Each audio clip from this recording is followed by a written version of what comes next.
Mothers don't leave. It was the middle of the night. The house lay in dead silence.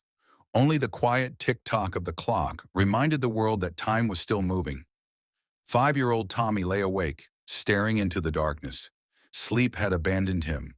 He got out of bed and stepped onto the cold floor with his bare feet. When he reached his father's bedroom door, he hesitated. He was afraid to go in, but he was even more afraid of being alone. He gently lifted the blanket and climbed in beside his father.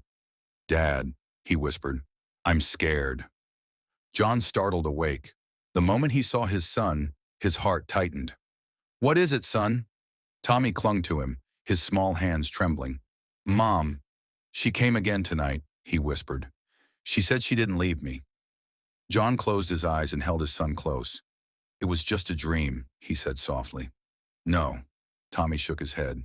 Her hands were cold, and then she disappeared. There was silence. "Dad, Mom is dead, right?" John couldn't answer. The silence said everything. "Why did she leave?" Tommy asked. "Was I a bad child?" Tears slipped down John's face. "No, your mother loved you more than anything." "Then why isn't she with us?" Tommy cried. John wrapped his arms around him and wept in silence. "Will she come back?" Tommy asked at last. John whispered, "She will, but differently, as snow, as memory."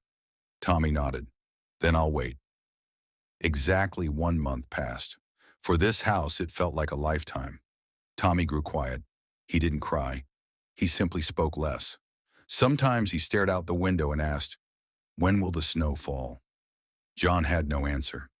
One night, Tommy whispered before sleep, "Mom, if you're coming, come now." The next morning, soft white snow fell silently. "Dad," Tommy said, watching it fall. It was late, but it came. He touched the snow. It melted in his palm. "Is this my mom?" "Yes," John said. "This is her saying, 'I'm here.'"